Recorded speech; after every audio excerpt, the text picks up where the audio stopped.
शुरू करते जो जरूरत हो वही बटन दबाते जाना, आती रहेगी। हेलो स्टूडेंट्स, स्वागत है आपका अपने लाइव स्कूल में। हम आप लोगों को बोर्ड परीक्षा के लिए पूरा स्टडी प्लान तैयार करके लाए हैं, तो आप सभी इस प्लान को फॉलो करेंगे तो आपके कम से कम 90% नंबर तो आने ही निश्चित हैं। अगर आपने डेली मेरा प्लान फॉलो कर लिया और डेली डे बाय डे आपको ये प्लान बता रहे हैं, वैसे जैसे जैसे बता रहे हैं वैसे वैसे सेम फॉलो करते रहना। तो देखिए, क्लास 10th के बच्चे स्पेशली इसको ध्यान दें और इस पर देखें कि हम निरंतर कैसे रिवीजन कर सकते हैं, कैसे क्लास को ले सकते हैं। जो लोग कोचिंग जा रहे होंगे वो कोचिंग भी जाते रहेंगे। उसके अलावा भी हमने इतना अच्छा प्लान बनाया है कि आप सभी लोगों को बहुत अच्छे नंबर आने वाले हैं इससे। तो देखते हैं, सबसे पहले बोर्ड परीक्षा के लिए ये क्लास 10th के लिए मटेरियल है, ठीक है। फिर उसके बाद देखते हैं डेली का हमने बनाया है। इसमें आप पूरा मंडे टू संडे मतलब डेली डे बाय डे का प्लान देखिए। इसमें हमने डेली प्लान दे रखा है। मंडे को देखिए, मंडे को क्या है हमारा, हिंदी पढ़नी है हमें कितने, 1 घंटे। तो 1 घंटे हमें हिंदी पढ़नी है। फिर उसके बाद में उसी दिन मंडे को ही 1 घंटे इंग्लिश पढ़नी है। फिर उसके बाद में मैथ को में क्या करना है, मैथ को डेली कम से कम 2 घंटे देना है, क्योंकि ये बहुत बड़ा सिलेबस भी है इसका और बहुत बड़ा सब्जेक्ट है। इसमें रिवीजन तो बहुत ज़रूरी होता है। हिंदी को हम लोग ऐसा कर सकते हैं कि एक बार पढ़ लें, अगर माइंड में उतना बैठ गया तो ठीक है, नहीं तो दोबारा पढ़ने से तो क्लियर हो ही जाता है। वैसे ही इंग्लिश हमारा, जो हमारे पास थ्योरी वाले सब्जेक्ट हैं उसमें ये होता है कि 1 बार पढ़ो 2 बार पढ़ो काफ़ी हद तक तैयार हो जाता है। लेकिन मैथ हमारा ऐसा सब्जेक्ट है जिसमें हमें कम से कम 1 घंटे डेली न्यू टॉपिक पढ़ना है, और जो हमने लास्ट डे पढ़ा था उसे रिवाइज़ करना तो बहुत ज़रूरी है। अगर हमने रिवाइज़ नहीं किया, एक दिन रिवाइज़ करोगे, दूसरे दिन रिवाइज़ करोगे, तीसरे दिन रिवाइज़ करोगे, उसके बाद आप अगर बोर्ड एग्ज़ाम में उस किसी भी क्वेश्चन को देखेंगे तो उसमें आपको कुछ न कुछ ऐसा याद आता रहेगा जिससे आपको पूरा पेपर सॉल्व हो जाएगा, पूरे क्वेश्चन के प्रूफ तक पहुंच जाओगे। इसी प्रकार से साइंस है। साइंस में देखते हैं, साइंस में भी हमें कम से कम 2 घंटे देना है। ये 2 घंटे मैथ के बराबर इसलिए रखा है क्योंकि साइंस में हमारे 3 पार्ट हो जाते हैं। एक तुम्हारा फिजिक्स, केमिस्ट्री और तीसरा है बायो। तो हमें इसमें 2 घंटे इसलिए दिया है कि 1 घंटे हम न्यू टॉपिक पढ़ें, जैसे हमने 1 घंटे फिजिक्स पढ़ लिया, ठीक है। फिर उसके बाद में हमने 1 घंटे में फिजिक्स का आंसर उठा के देखा तो इसमें कौन कौन से क्वेश्चन आए हैं, उस हिसाब से उसे देख लिया कि हमें क्या क्या पढ़ना था, क्या क्या हमने अच्छा पढ़ा है, क्या क्या हमें नेक्स्ट डे पढ़ना है। उसी प्रकार से जैसे हमने केमिस्ट्री उठाई, केमिस्ट्री में हमने देखा, केमिस्ट्री का उस हिसाब से तैयारी की। फिर बायो एक थ्योरी वाला सब्जेक्ट है, उसमें तो चाहे आधा घंटा डेली देते हैं तो फ्री भी हो जाएगा।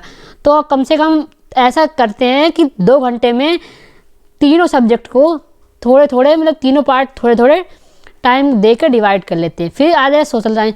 सोशल साइंस भी पढ़ना बहुत ज़रूरी है।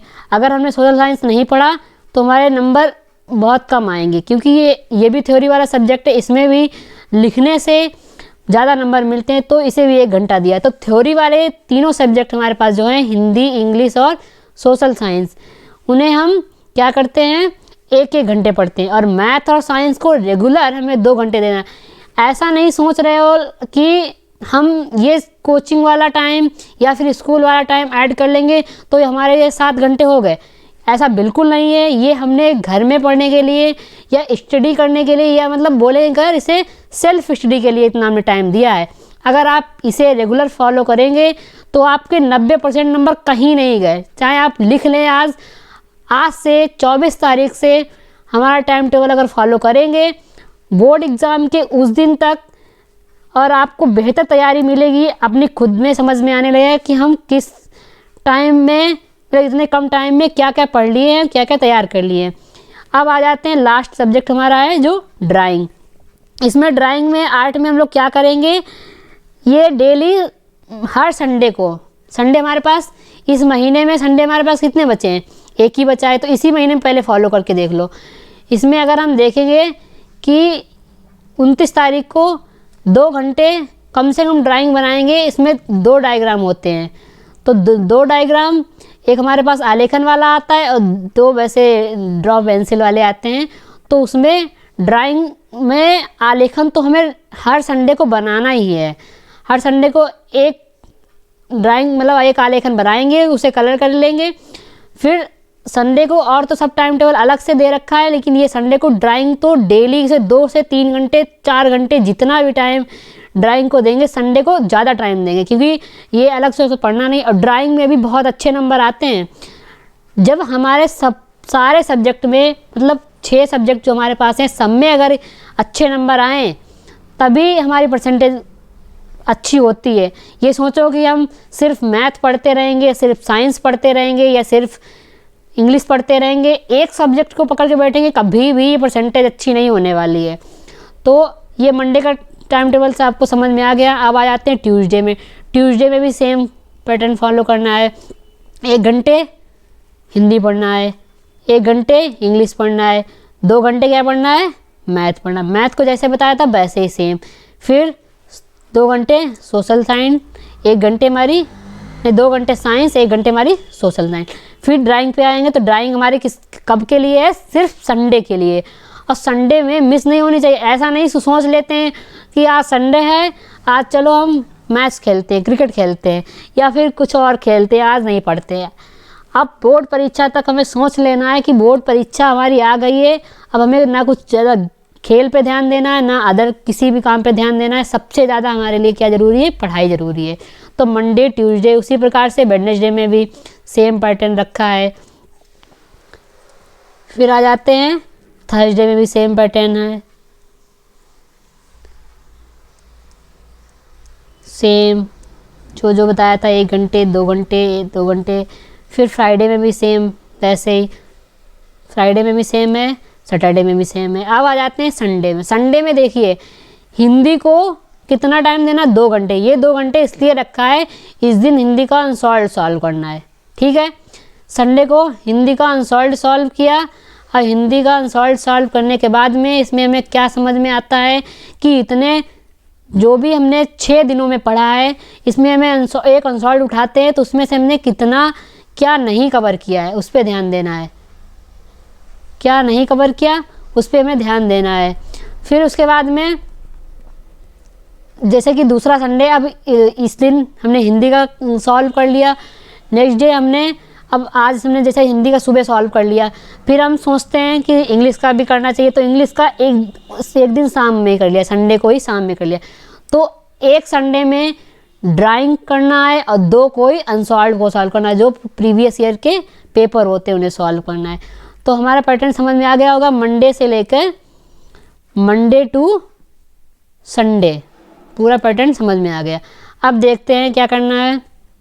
जैसे आज है 24 तारीख, 24 तारीख से हमने 22 तारीख तक, 24 तारीख से 22 तारीख तक पूरा हमने प्लान आपको तैयार करके दे दिया है।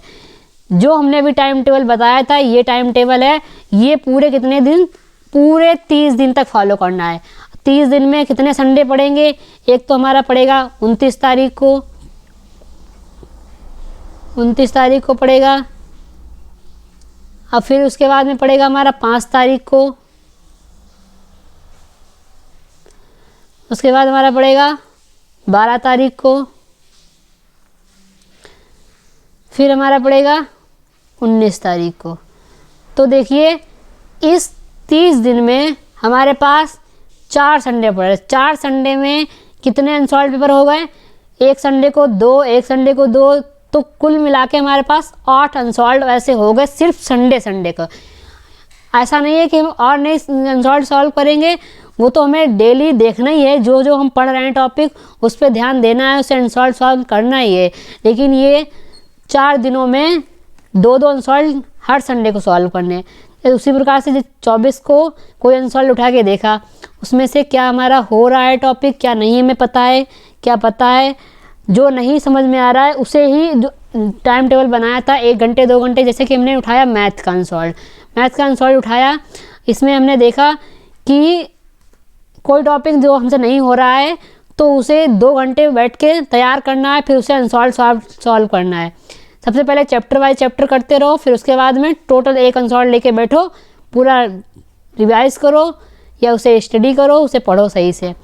उसके बाद देखते हैं, देखिए हिंदी को डेली पढ़ना है, इंग्लिश को भी डेली पढ़ना है, मैथ को भी डेली पढ़ना है।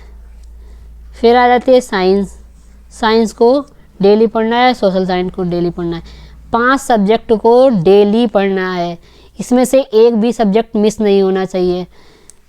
अब देखते हैं लाइव स्कूल में हम लोग क्या क्या सीख रहे हैं। जो बच्चे इस टाइम टेबल को फॉलो कर रहे हैं, इससे टाइम टेबल को रेगुलर फॉलो करना चाहते हैं, जुड़ना चाहते हैं, तो वो नीचे कमेंट करके भी बता दें कि मैम मैं जुड़ना चाहता हूँ, मुझे डेली समझा दिया करो, मैं पढ़ रहा हूँ। और अपने दोस्तों को भी शेयर कर दें। दोस्तों को भी शेयर करने से हम जब आपस में प्लान बना के पढ़ते हैं तो हमारी ज़्यादा अच्छे से स्टडी हो जाती है। Thank you students.